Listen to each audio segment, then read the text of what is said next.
and my imagination would start building what they were talking about. My screen just flickered.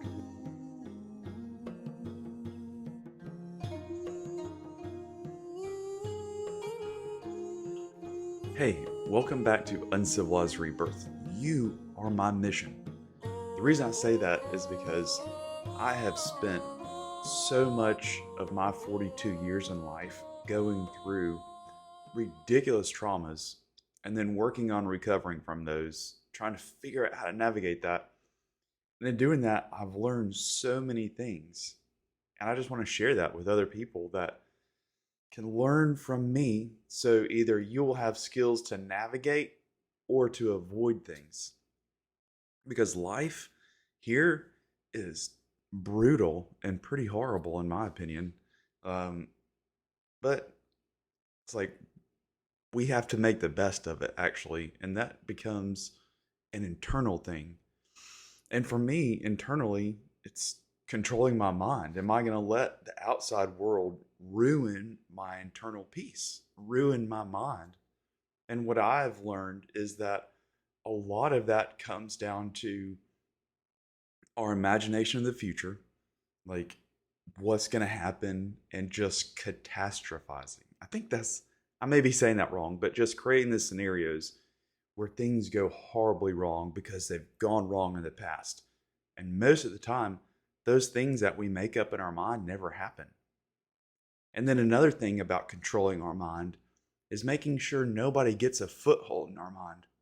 Have you ever been talking to somebody and you're like, why are they talking to me? And then they start explaining something and you start seeing it in your mind. Well, they have just gained access to your imagination. They're creating a foothold in your mind. By their words creating something in your mind, you're allowing their words to build things in your mind. How do you protect against that? So here's something very simple that I do. You step into a new situation or something has happened and you're sitting around and you're like, I don't know what's going to happen. I don't know what's going to happen. So you imagine these terrible outcomes. What I do is I start imagining the terrible outcome and then I add to it. I imagine that the moon comes crashing down onto Earth. And then my favorite thing to add in there is that all of a sudden there's these zombie robot werewolves that come from space and they come down and they start attacking me and they're just everywhere, just a horde of them. And then the earth cracks open, lava goes everywhere, and these zombie wolves are just going crazy. Robot wolves, zombie robot wolves. And when I start imagining that, it gets so absurd. I'm like, wait a second, that's not going to happen. And then I imagine, oh, somebody's going to walk up, give me $1 million, tell me they're sorry. And then all these people are just going to actually be nice to me for once. And then everything's going to go smooth sailing. I'm like, no, that's not going to happen. They're like, well, what's the thing in the middle that's probably going to happen? Something reasonable and something that's going to be okay to deal with. Because if you're like me, you have already dealt with some horrible things in your life, but you're still here. So usually what's going to happen is like the middle thing that's just going to be mediocre. It's not really win-win, but it's not zombie robot wolves from space that are attacking. So next time you start catastrophizing, I said that wrong probably. Next time you start just imagining terrible scenarios, make it the worst possible scenarios. Just doomsday. And when you start looking at that in your mind, you're like, oh, that's kind of silly because that literally is not going to happen. And then you can dismiss those crazy ideas that you're building on. Second, if you're talking to somebody and you don't know why they're explaining something to you, it's just like, why in the heck? Because this happened many times in my life. They start explaining something. I'm like, this makes no sense. I don't know you. I don't care about what you're talking about. And you're going into great detail.